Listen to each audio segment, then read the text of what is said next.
I'm an idiot. Are we live? We're live. We are live. Gosh, I'm trying to. We're on my page, live? I think. Okay. I think on my page. Let me see. Okay, let me see if I got the notification. I'm trying to thumb through our text. Yeah, we're live. I got it. I'm trying to. Okay, we're live. I can't. All right, I'm trying to thumb through.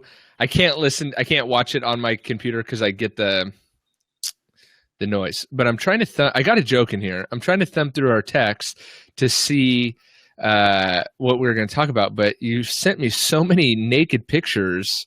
I just. Oh I know it's. I mean, if you'd stop requesting them. Well, it would be. Thank God for Snapchat. You know how much I get done during the day? That's right. They just disappear. So yeah, hey, we're live. This is Kevin Davis. This is Jimbo Bela, and I'm not good at that. Let me see if I can. I'm not good at that. Sorry. Let me. Okay, you tagged me in the post. I need to do this. I point at you. That's your cue to say your name. Okay, so let me see. Let me share. There we go. Now I'm going to share it on my page. Cool. So now I got it on my phone, Kevin. So all right, cool. Yeah, I'm sort of on mine too. Like I told Jimbo, I'm out in the middle of nowhere, and I've like the worst internet connection in the world. It requires horses to go back and forth between my house and the tower. So I'm not in California. all I have to worry about is my garage door opening and shutting. And your son coming out to interrupt your video. It's over. Once my kid gets involved, it's over. So there's just no. It's over. So my wife wants to know whose hair is better. I think yours. Yeah. You know what? And I'm kind of having a bad hair day. And but it looks pretty good in this afternoon light. So yeah, that's right. What's up, Julio? I see you. Chris West is here. Alex from Alaska, who probably has less snow than I have right now. Let me see if I can. Oh, perfect! I turned down the sound so I could watch it on my computer. Can I edit this to say something? I can. Okay. So Jimbo, on your screen, we're getting all the live comments that are showing up on Facebook. They just or you saying you don't see that. I am. I actually have the Facebook Live going on my phone and on my computer, so I can thumb through and see everyone. Grant Hotry's here. Chris is here. Zach's here. Hey, if you guys are watching, one thing I like to do is let us know. Just type in the comments where you're watching from. And why not your company name so we can give you a shout out? Yeah, there you go. Cool. So you want to just go ahead? I was just going to dive right into it, Kevin. Now that we got this technical thing figured out, which was really a stupid little glitch that we could have figured out 2 weeks ago. But hey, two tech guys can't figure it out. That's all right. Yeah, we're really inept, basically. Yeah. The secret is out. This is why we don't do live, because people will figure out that we don't have any idea what we're doing. Well, I've been telling people that's my secret for a long time. But you just pretend like you do. I do. I just fake it till I make it, baby. Grant's with Final Touch. David is in Huntington Beach Solution Finish. You work with Chris? Okay, cool. Chris keeps telling us that we look great, so not to worry. Chris, I can always count on you when I'm feeling down.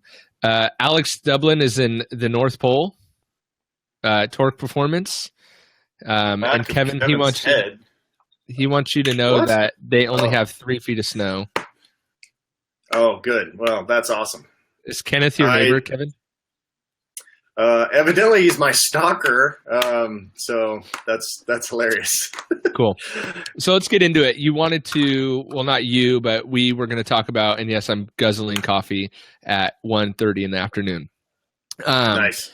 But you know what? I'm going to go over here because then you're live and I'm not watching the delay. What are we talking about today? Nothing. We're just going to sit here and look pretty. Well, one of us. I'll let you decide who it is. Yeah, Randy. No, we're going to talk about Go ahead. We're going to talk about ego in the detailing industry and how it's making detailers go broke or not make any money. I just had a great conversation that I recorded yesterday with Kevin Awalt. Yeah, I want to say that in 2 syllables, but I'm pretty sure it's one.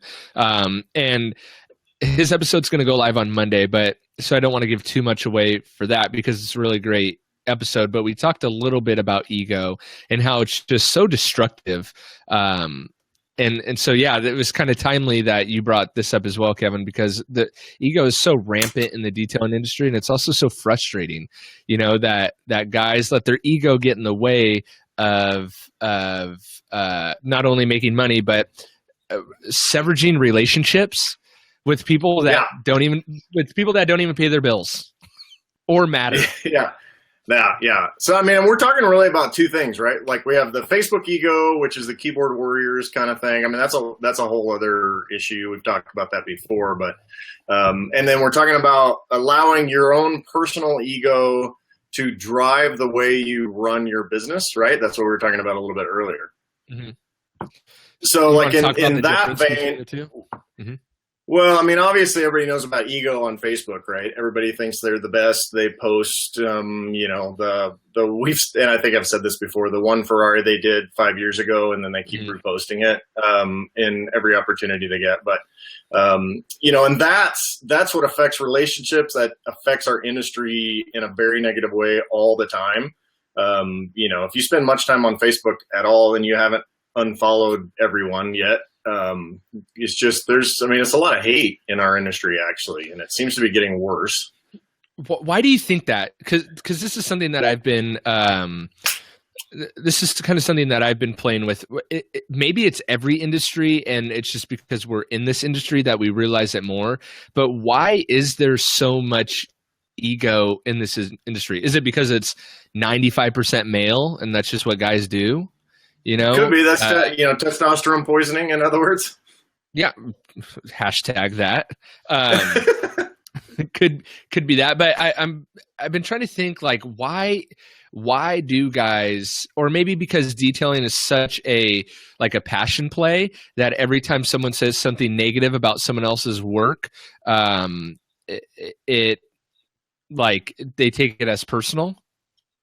Yeah. Yeah. I don't know. I mean, well, I've tried. I mean, yeah, it's, I have different experiences with different industries, fitness industry being one of them, which is obviously, especially when you get into competition and all that. I mean, it's completely the most self-centered industry in the world. I mean, obviously. But as far as detailers go, it may have something to do with the fact that most of the time detailers are working by themselves. I mean, probably a majority of who they are. And so there's no real interaction, and especially they tend to get most of their interaction on forums and Facebook and that kind of thing. So maybe that is like we can get totally analytical or, psychological here, but there could be something to do with the fact they don't get a lot of positive feedback. So if your self-worth is tied into your social media, which I know mine is, then then that creates a little bit of a problem if you don't get what you expect. But actually, I want to push back on that a little bit.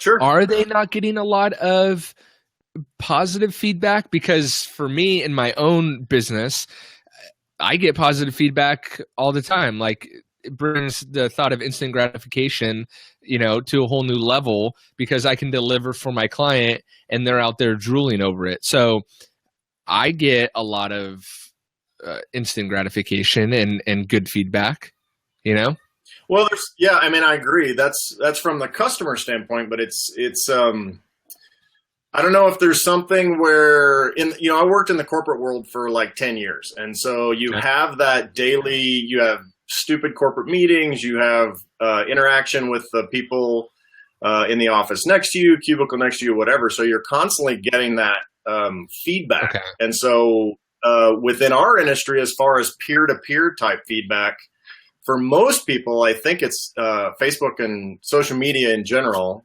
is going to be their only source. So I don't know if that ties into it or not. Could be. Could be. I want to ask everyone listening as well to, you guys listening can just type in your questions if you have any, and what we're probably going to do is jump back at the end of it and answer some of those questions. But if you have any thoughts or ideas or reasons why you think ego plays such a big role in our industry, just type your questions below. And Kevin, if you see any interesting ones that pop up, feel free to interrupt me. But Zach pointed out something that you and I have talked a lot about, which is my whole Switzerland stance, right? Like we've talked a lot about trying to build everybody up in the industry and not necessarily pick on, I mean, we can pick on crap about anyone at any time if we really want to. Right. And so, Zach says, why can't we follow the rule that mom taught us? If you don't have something nice to say, don't say anything at all. Right. And that's something that I try to do. I'm not always great at it, but that seems to be an effective strategy, and it helps just elevate the overall feel of the discussion. And it probably helps you to sleep good at night when your heart rate's not like your heart's not pumping out of your chest because you're so worked up over a Facebook post. Yeah. Randy says, I think ego comes from uninformed and being stubborn, maybe. Yeah. What are your thoughts on that? Well, and that manifests really heavily in this is the very best of all time product. Doesn't matter what the product is, but I think that's pretty rampant. And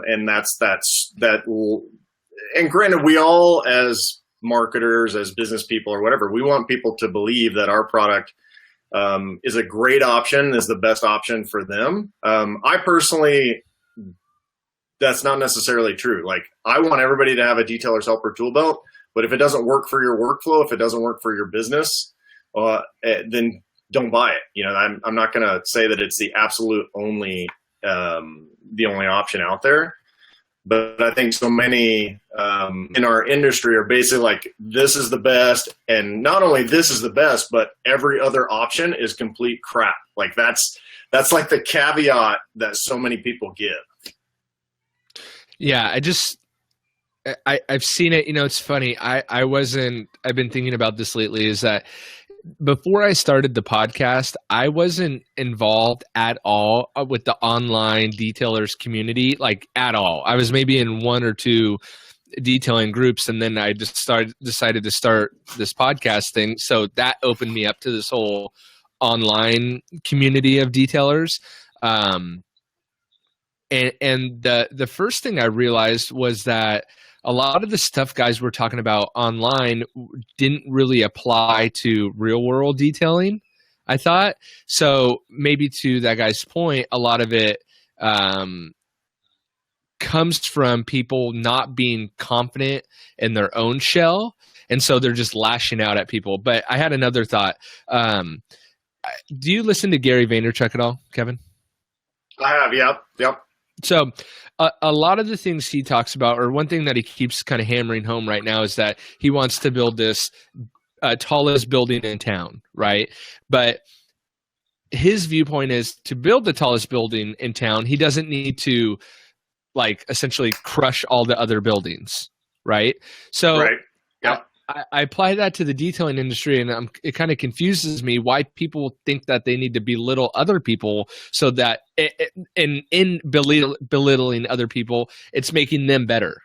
When in fact it's actually like, dude, you look stupid, like trying to belittle that other person instead of coming all together and building up the whole community. Because at the end of the day, don't we all what do they say? Rising. Yeah, all ships rise in a high tide.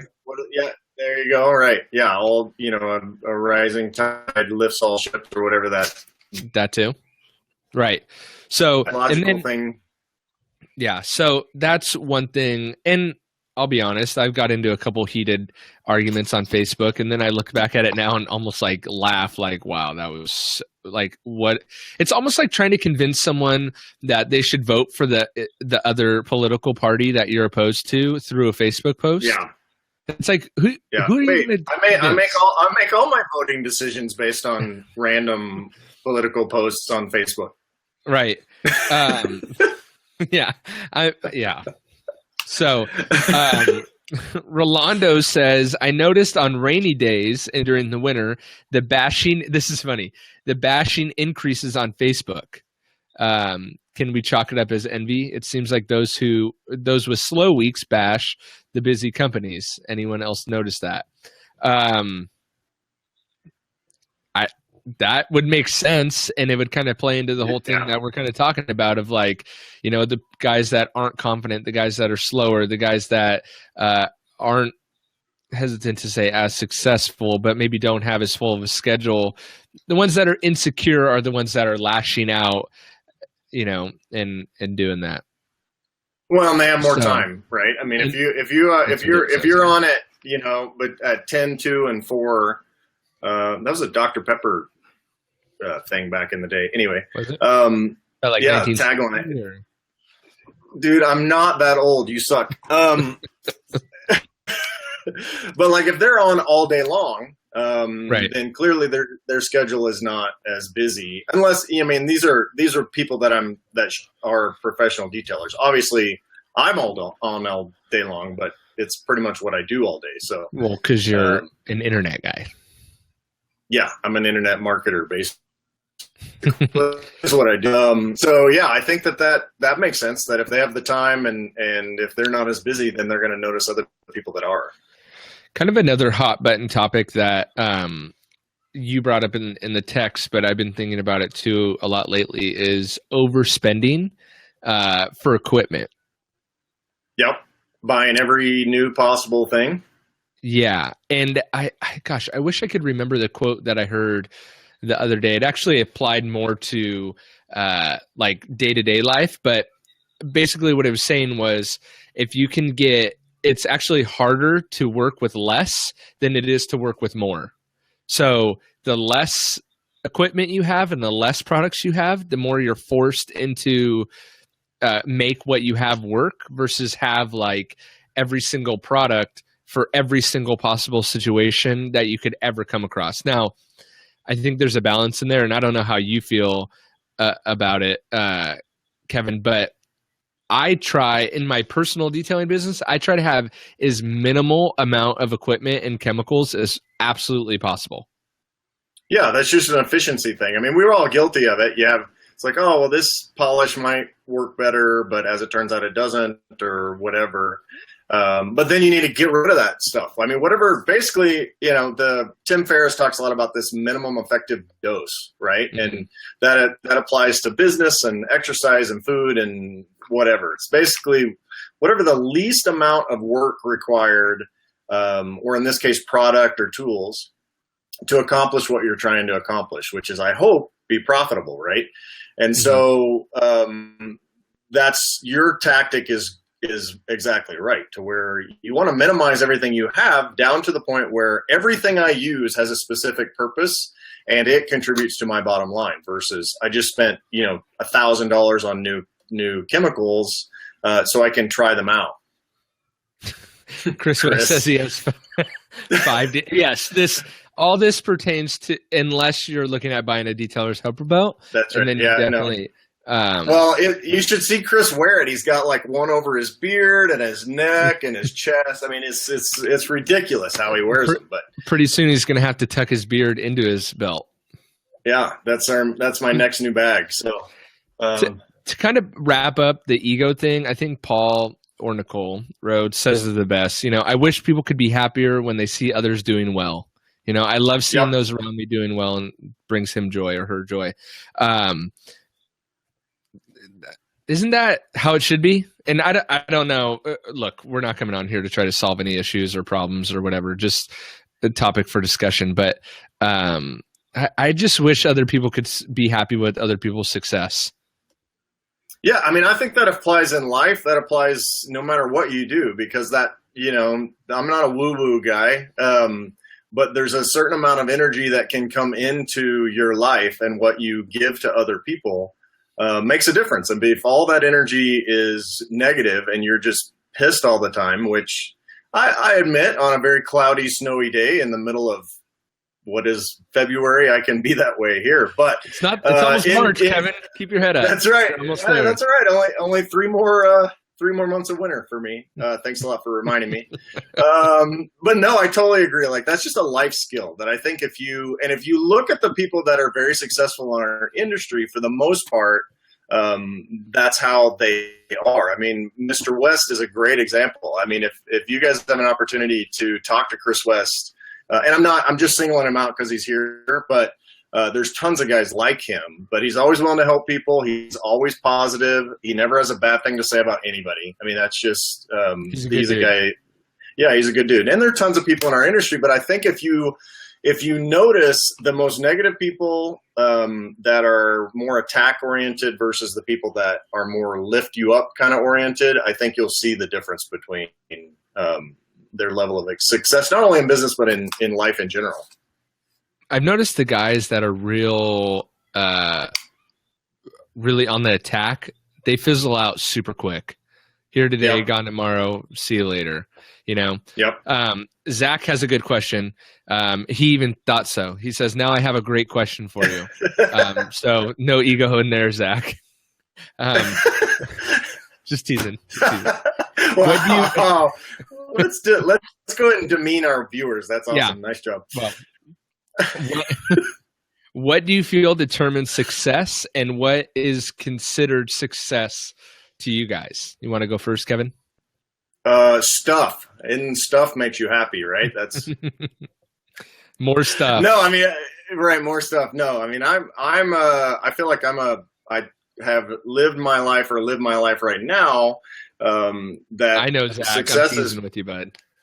Success is basically, the experiences that you have and the people that you have in your life. I mean, that's, and through this industry, I've developed tons of friendships that I ordinarily wouldn't have. Shoes. Yeah, that's right, Paul. But I mean, it's for me, success is basically building relationships and having experiences that you want to have. And, sometimes that requires some financial success, but most of the time it doesn't.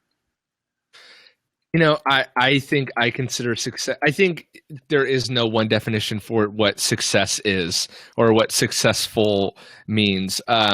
For me personally, I consider I have a set of goals, right? I'm not sure what that means, Chris. I'm not going to repeat it just in case because of who mentioned it. But success is a happy wife. That is probably true, Kevin. I am extremely disappointed that you didn't start with that. Thank you, Michelle. She's in the next room, so she's going to come in here and beat me afterwards, probably. Yeah, well, we'll leave that one on the table. Anyway, but success to me would be at least for me personally, I have a whole overview, 30,000 foot view of what I want my life to look like and be and accomplish in my life. And so success to me is how close to that I'm getting, right? And then, but that target is always moving as well, right? So for example, in high school, I knew that I wanted to be a small business owner, right? That was what I wanted. To me, success would be to own my own business, right? And then at 19, 1 year out of high school, I started my own business. So then that was success for me at that time, right? And then the goal moves a little bit. And then as I started having kids and a wife and all that and house, it gets bigger. So that goal is always moving. And now that I'm married and a little bit more established, I have bigger goals that I want to accomplish. And then by this age, I want to have this so that I don't have to be on my hands and knees scrubbing a wheel. Know what I mean? By the time you're old like me, is that what you were trying to say? Yeah. I mean, it's geez, by the time you got 25 years until then, you're good to go. I was getting my hair cut the other day. This will make you happy. And it really pissed me off. I was getting my hair cut a couple weeks ago, and my friend cuts my hair. Thanks, Greg. His name's Greg. And he goes, "Oh my gosh!" And I'm like, "What?" He's like, "I found a gray hair." And I'm like, I was like, dude, that's not cool. Like, you're making it. He was all excited that he spotted a gray hair. I'm like, that's not cool.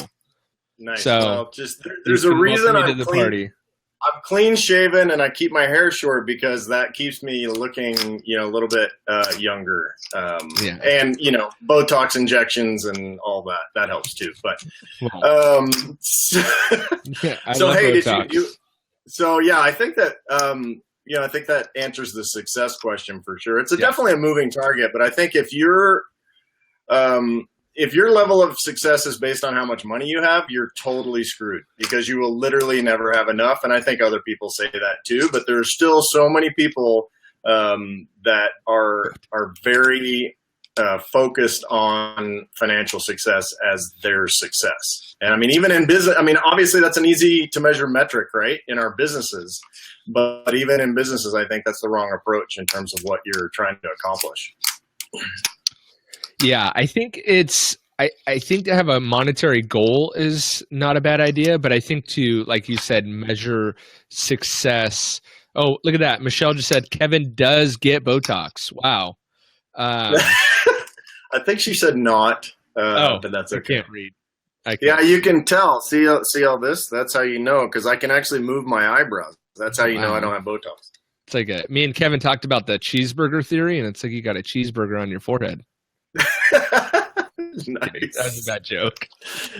Anyway, you said goal. Yeah, definitely. I mean, you got to have financial goals for your business. But to have that be a measure of success, because if you think about a monetary goal, say $100,000 a year is your definition of success. Well, what happens in 10 years when $100,000 a year is like $50,000 a year? So then to your point that it's not really, it's attainable, but then I don't know. I think it's a dangerous. Well, it's a moving target for sure. And I mean, obviously lifestyle has something to do with it, but for someone, $100,000 a year might be great. But if you live in, San Francisco, $100,000 a year is not going to get you very far. But anyway, I mean, and I know you're just using that as an example, but yeah, definitely that definitely makes sense. So did you want to talk about David Polly actually had a question way back that said, he was asking about how ego, let me see if I can scroll up. What'd you say, David? At what point does ego get in your own way? Being competitive and tooting your own horn is one thing, but where do you guys think the line is? This is sort of what we were talking about before. And I don't know if you want to talk about that. Yeah. So, I mean, yeah, the line is somewhere in the middle, but we talked about that. The ego will drive you to make business decisions that aren't in the best interest of your bottom line. For example, and you guys have seen this all over Facebook, I'm sure, and forums and everything else, but you see guys post that, and it's sort of this post, which is the customer wanted my level 2 detail, which is a 1-step polish, but my standards are higher than that. So I did a 3-step and I just finished after 6 days of straight polishing.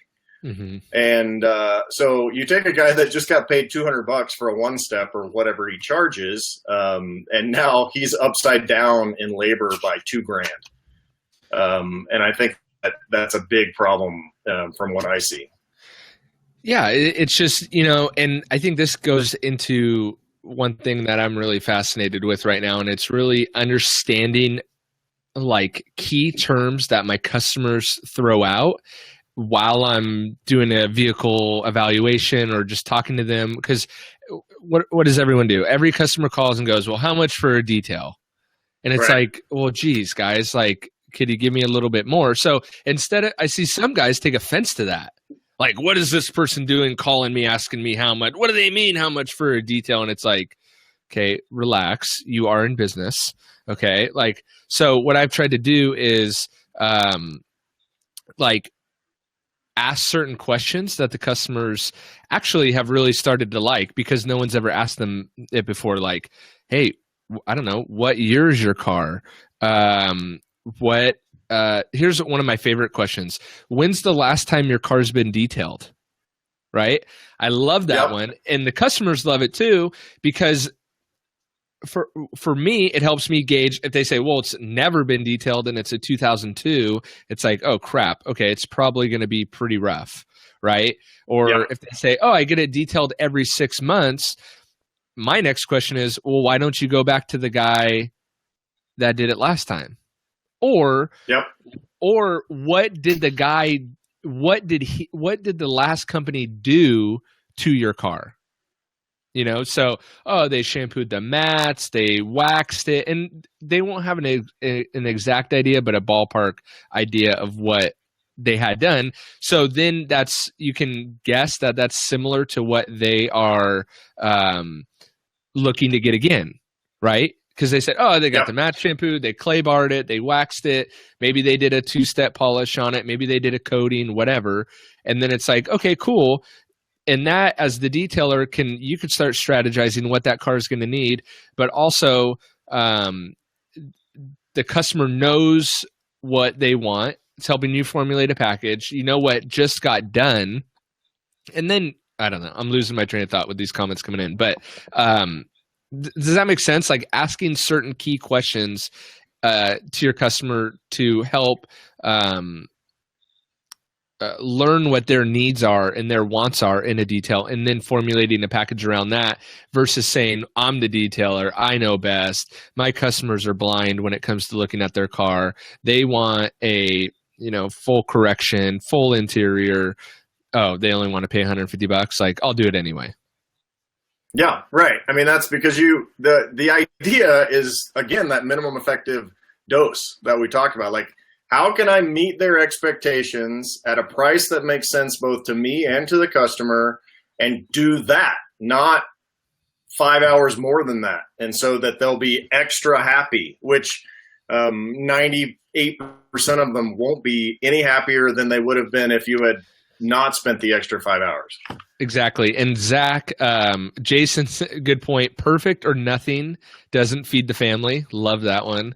And then Zach has a good point of a question to ask the customers. How are they going to maintain it? How are they going to maintain the car after you're done? He says, why put all the work when they only wanted a one step? They're just going to be maintaining it the way they used to. You wasted time and money. That's another thing. Full corrections, if you do that, awesome, good for you. But if the customer next week is going to go to the local car wash and run it through and let them do their thing at the car wash, I mean, it's a waste of time.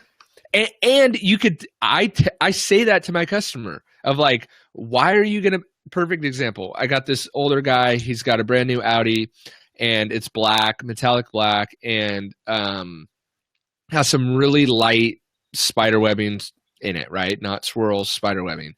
And he goes, my son was pointing out, this stuff in the paint and blah, blah, blah, blah. And so I got the car in the sun and I said, is this what you're talking about? And he said, what are you pointing to? I said, can you see what's going on in the paint? He goes, no. I said, okay, then here's what we could do. I could charge you $500 to remove something that you can't even see that will come back, or we could just leave it and I'll keep doing what I've been doing and making your car shiny and the tires shiny and the glass clean and you're happy. Which one would you like? He goes, well, why would I do that? And I'm like, well, exactly. And then your next statement is, and do not let your son polish this car. Yes.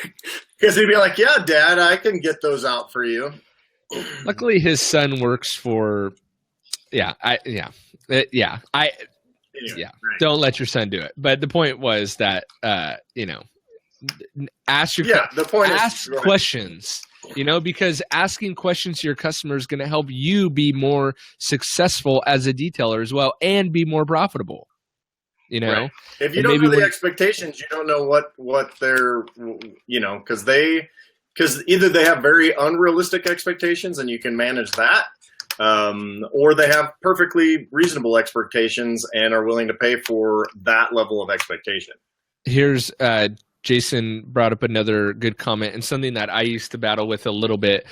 He says, what about the referral guy that looks at the car, your customer only wanted a one step, but the referral guy sees the swirls and thinks it was a bad job? What about your reputation? So I'm assuming what he's talking about is you detail a car, and then that customer goes to the next detailer down the road, sees the car's all hacked up or whatever, and that next detailer thinks the original detailing company did a bad job when really it was the customer's budget. My personal opinion is you never know what the agreement between the customer and the detailer made, and that's where ego sneaks back in, right? What are your thoughts on that, Kevin?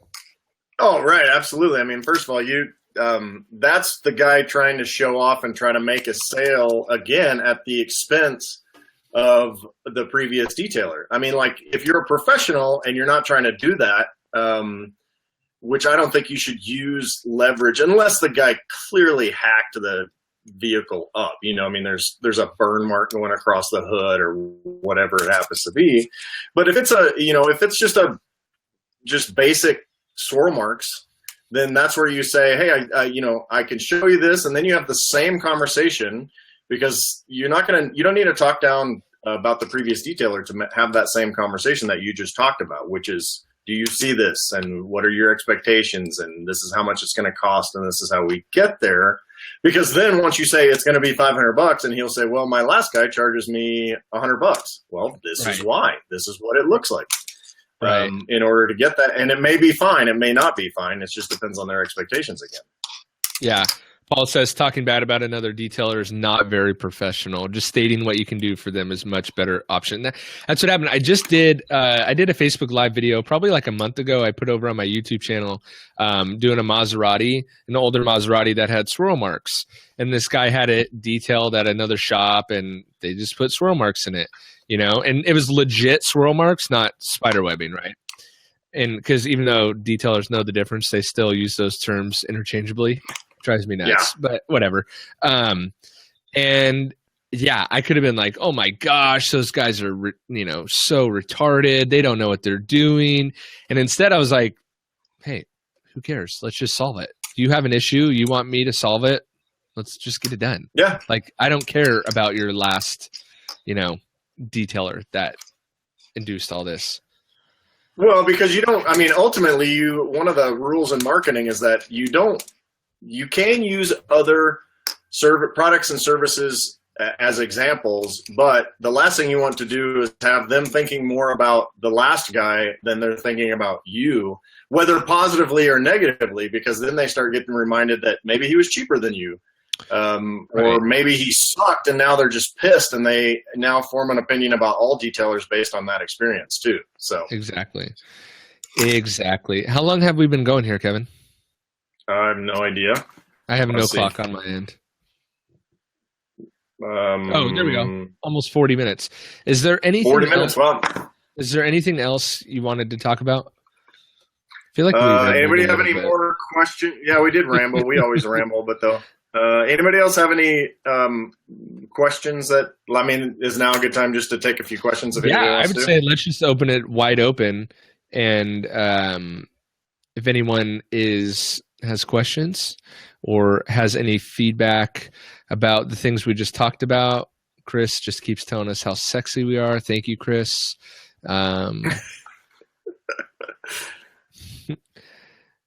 See, there's Chris again. Really impressed. Chris, you are our biggest fan today. You win the award for biggest fan.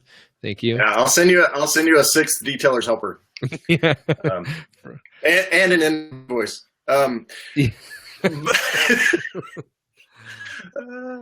Will the coding war ever end? Are we going to talk about coatings? No, we're not talking about coatings. What do you think about $2 oh boy!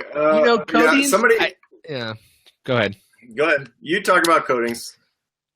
I just think it's like just another excuse for guys to talk about how much better they are than anyone else, and it's like, My biggest gripe with coatings has come down to the detailer overselling it. Just don't oversell it. I think coatings could be a great product. Listen, there's only so many chemicals that can make up a coating, right? So all of them can't be that different. Okay, I get it. They could be different, but they can't be that different. Do you have an opposing view on that statement, Kevin? I don't. I'm Switzerland. No. So I'll step out to get my neck chopped off. I don't think that any one particular coating can be all that different than the next. Okay. I think what the problem is that detailers are overselling them, saying, whatever. Like the biggest thing for a consumer is the scratch resistance. And whether the coating is scratch resistant or not, obviously depends on what you put it through, but I don't think that should be the main selling point of the coating. That's my gripe. Right. Because you as the detailer don't know what that customer is going to do to the car. You don't know if they're going to be in a pinch. That one time they drove halfway across the country and the front of their car's full of bugs and it's bugging them.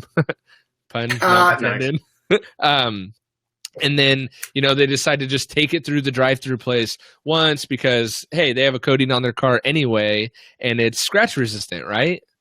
It's like, and then it gets all jacked up. So I guess with coatings, my biggest gripe is that just don't there's plenty of characteristics and properties about the coating that are beneficial to a consumer that have nothing to do with the scratch resistance. Because to my point earlier about that guy with the black Audi, he couldn't even see the stupid scratches in his car. So sell on ease of cleaning and doesn't get as dirty as quickly and whatever. But it's like, can we just leave the scratch resistance out of it?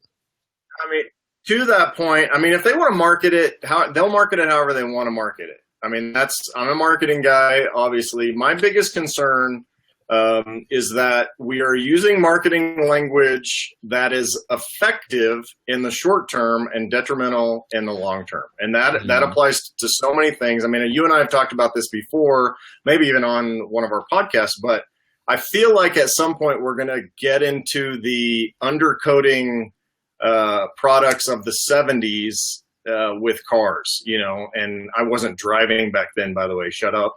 But yeah, dealers used to sell this magic undercoating that would protect the cars from rust and all this other stuff. Basically, it's just rubberized undercoating that you can buy at, AutoZone or whatever. But they promised that your car would never rust. And so, if you've ever seen one of the iron tanks from the Rust Belt you wouldn't see it on the road anymore. You see them in a magazine or something like that. But they're absolutely destroyed. Like there's nothing left, undercoating or not. And I worry that that's where, and tons of products do that, but that's what I worry about, some of the claims being out there that might cause consumers to even if they're not out and out saying it, consumers may interpret it as more beneficial than even what the detailer is trying to sell it as. And I guess my other gripe would be guys tying in their business into one particular brand of coating. Or one particular brand of anything. Of anything, right? Because I just think that it leaves you way too vulnerable. And you're totally right, of anything, because honestly, none of us as detailers have control over what company XYZ does with their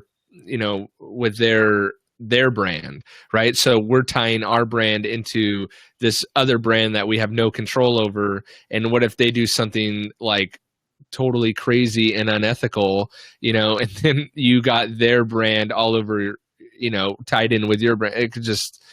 I see. Those are probably my two biggest gripes. The marketing collateral I actually did a video on this called Stop Co-Branding Your Business. And, we see it all the time. So it's basically making other companies' brands more important than your brand.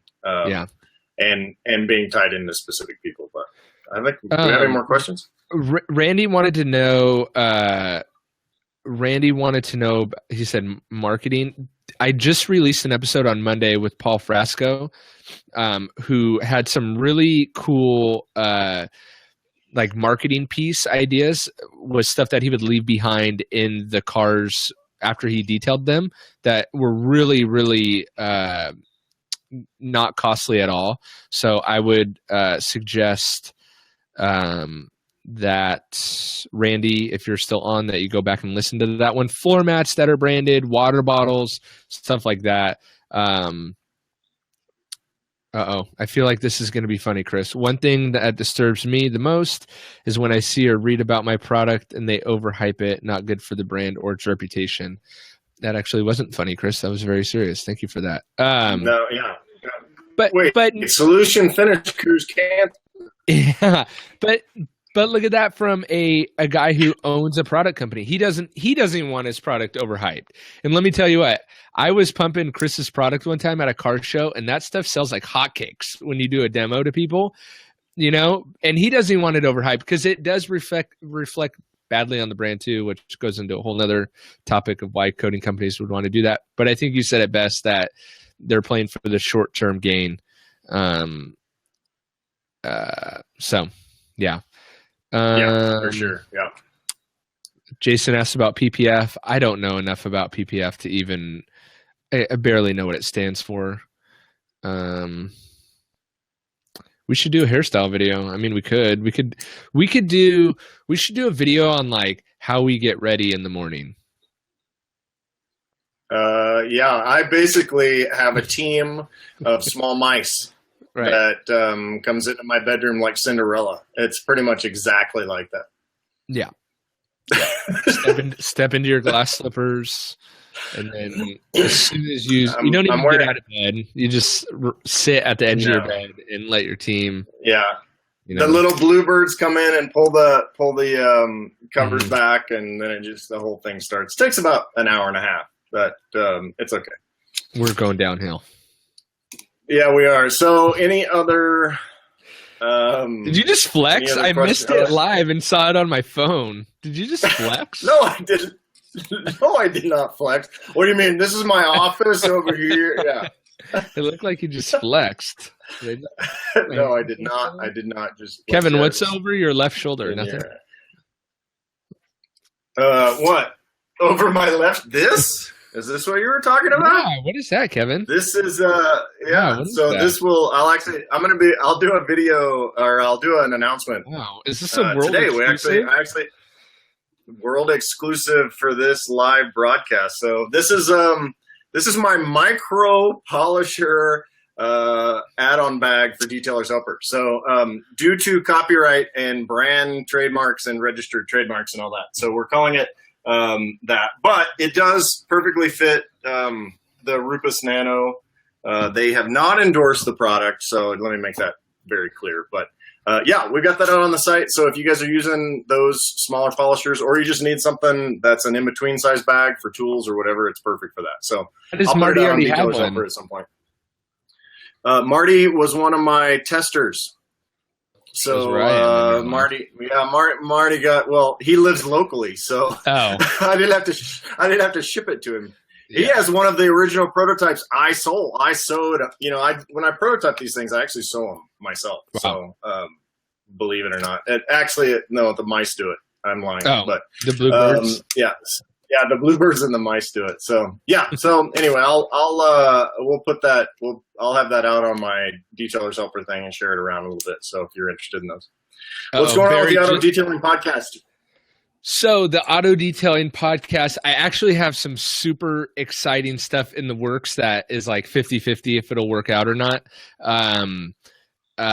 So I don't want to talk about it just in case it doesn't work out, but interviewing some bigger names kind of outside of the detailing space, which I'm a little conflicted about, bringing it to the detailing podcast, because I'm not totally convinced that that's what people want to hear when they look for a detailing podcast, is stuff that's maybe not like the Chip Foose episode was great, but it wasn't really detail centered. So I'm getting a few opportunities to talk with car guys, but it's not detailing centered. So I'm a little conflicted with what to do with that. So I'm trying to figure out what I want to do with that. It may be starting a second podcast. I'm just not really sure. But I, for some reason, feel like this year, 2017, is going to be a big year for the podcast. So I'm finally getting the exposure that I initially set out for.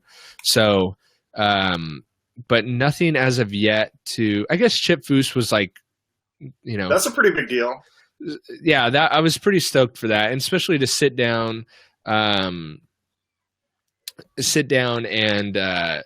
do a face-to-face with him. So he's a genuinely cool guy, but dude, he's so cool. And then it was funny because I left his shop and I had parked my car like way down the street. So I like walked to my car, sat in my car, made a couple phone calls, walked back, and like there's Chip just walking down the street like a normal dude, like going to his other shop down the street. And I'm just like, yeah, this is so crazy. So but the podcast is, I really, really want to do more video. And so, David says detailers are car nerds. We don't always want to talk shop, but, and maybe I'll go to the audience for this, but cause I have I'll give you an example. So I was in contact with this PR company yesterday, right? A PR company on behalf of a very well-known car company. Okay. And they're looking for media or press for a C-level exec of that company, right? And it's like, cool, at South by Southwest, right, in Texas. And it's like, great, I would love to interview him. It'd be huge for me personally, right? But it's not detailing related. So do I bring that onto the auto detailing podcast, or what do I do with that? And maybe we could just even brainstorm right now, Kevin. It's like, say the CEO of Kia, well, that's kind of lame, but say like the CEO of Chevy, right? Wanted to, a PR company was trying to get him press. And so they were coming out with this new model, and, they wanted to talk about the technology in the car. Is that weird to bring it on? Is that weird though? You can turn that back to are there any new material? What do we need to do? Talk to him about his business, the car, and all that stuff. And it's always easy to tie it either back to business or back to detailing. Like when the Priuses came out, which is like the worst car in the world, they have this soy-based interior, right? That is like, or they did at one time, weird when you try to clean it.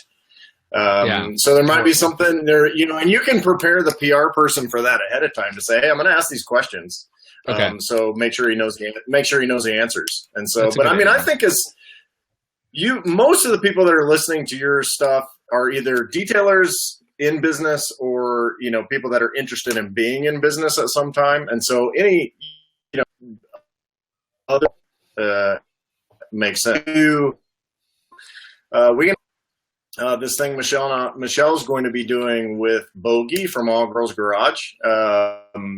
Phoenix, that would be an interesting thing. It's an all-female build for SEMA. Mm-hmm. So that might be something that your audience would be interested in seeing, especially because, women are underrepresented. Right. Yeah, so, that's me hungry. I'm actually glad I brought this up and that we're talking about it, and kind of just getting the instant feedback from these guys of like, why not just talk about it on the show? Because I really don't like the idea of starting another podcast. I really like the idea of bringing it into the auto detailing podcast. No one likes that idea. It doesn't sound like it. It's amazing. Everyone's like, no, that sucks. Like, that is horrible. Why would you ever do that? So there's actually, I just secured, and I don't know if I'll probably end up using this for a podcast and try to wiggle it down, but I just lined up, hesitant to say it, but I just lined up to have, are you still with me, or did you freeze? There you go. I'm here. I'm being really still. On the 18th of this next month, it would be March 18th, I'm going to meet up with Matt Farah and do a podcast with him live in person. So that's cool. And again, nice. That's teetering on that line too of like, for one, I'm worried because I can't talk cars like he could talk cars, right? So I got to keep it away from like engine compartment, You want like one of those pieces, and I'll talk to you like a producer in the background. I can. Yes. Be like, Kevin, he said 427.68B. What the hell is that? Because he could. That's his realm, right? Yeah. So I'm like, dude, I'm worried but that's a good example of like, okay, how am I is that an auto detailing podcast episode? Like, are people interested in that? And from the instant feedback we've been getting right now, it sounds like they would be. But things like that, I'm hoping for 2017, more opportunities like that. A little bit more, bit outside of. Sorry, go ahead.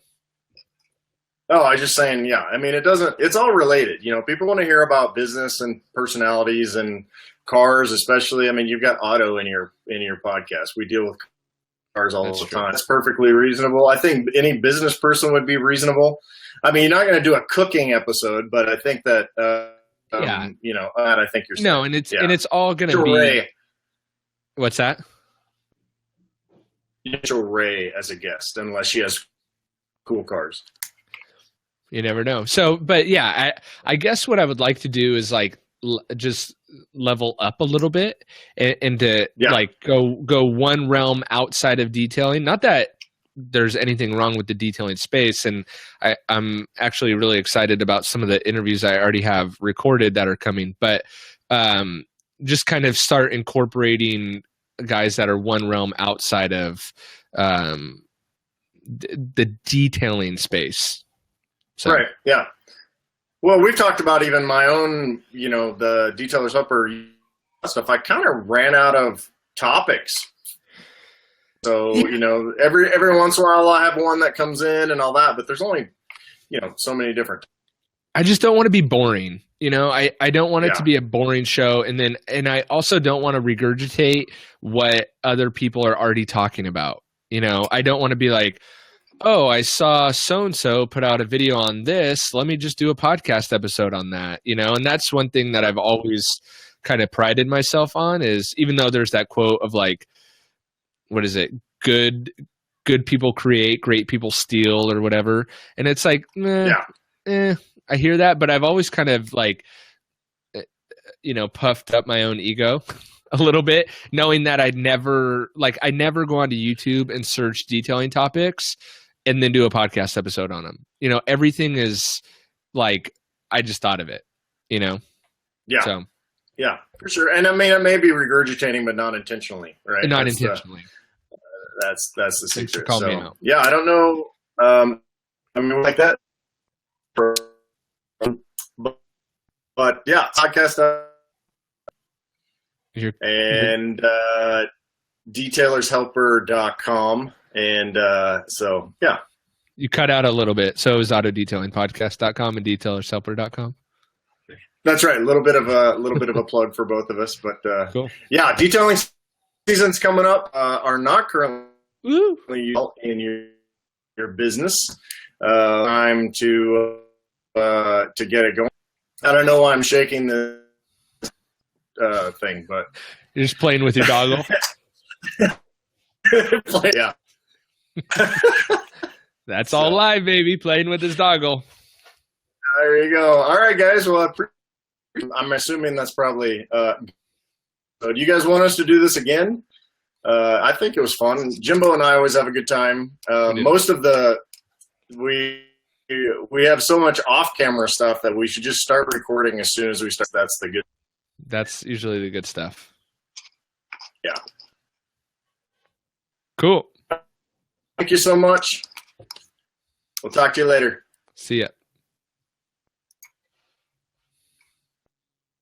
Maybe.